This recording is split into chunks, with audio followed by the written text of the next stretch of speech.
speriamo di fare questo inno qua perché sinceramente mi piace veramente tanto. Sì, è vero, poi sai che come lo suoni tu è veramente molto bello. Da quando ho preso la chitarra nuova, guarda, quello Lo sapevo, mi le fatture ispira di quelle candele. E io non so come Io farlo a pagare. ho provato. Domani spero di fare una manifestazione all'altezza, così vedete, li facciamo vedere noi, prendiamo qualcosa. Scusi. Ciao, ciao, bravo che sei venuto, veramente. Buongiorno. Bravo, sono contento, buongiorno. Mi fa piacere molto anche a me. Io ecco avrei portato uno spartito di un brano. Bravo, mi fa piacere che tu lavori perché qui non si combina mai niente. Lo sì. sa, che l'ignavia miete sempre molte vittime, ma io nel mio piccolo per la lettera di San mi Paolo sono Torino. permesso di comporre questo brano e ho portato lo spartito. Per piacere, ha portato lo spartito. È mezz'ora che lo Fa dico. vedere. Per piacere! Ecco qua. Come fa?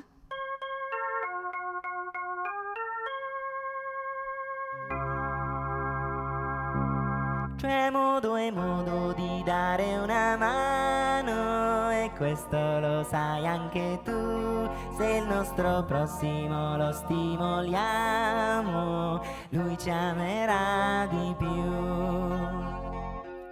Prendi ad esempio quel pigro signore, se dal burrone lo butti giù, è matematico che in 4 ore un po' è scoriato ma ritorna su. Prendi in esame quel tipo un po' grasso, lui non fa moto, non si muove mai, ma se gli spari col sale grosso correre lo vedrai. C'è modo e modo di dare una mano, questo lo sai anche tu. Se il nostro prossimo lo stimoliamo, lui ci amerà di più. E se il tuo vicino emana un olezzo che già da un pezzo che non si lava, fallo per caso cadere nel pozzo. Quando risale sarà un uomo nuovo. Se la vecchietta attraversa la strada e proprio non riesce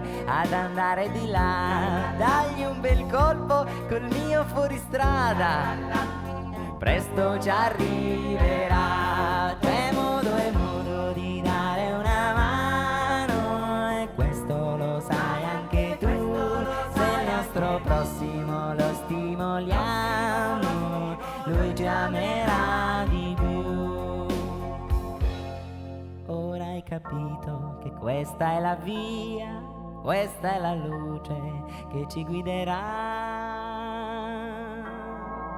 La vita del prossimo è appesa ad un chiodo. C'è modo e modo per tirarlo giù. C'è modo e modo di dare una mano, anche con forza se vuoi. Non esitare, attendere è vano. Agisci insieme con noi. C'è modo e modo di fare del bene, questo si spiega da sé. Se guardi al cielo però ti rimane, vieni, stimoleremo anche te. Si unisciti a noi, vieni anche tu, e in questo mondo di pazzi saremo uno di più.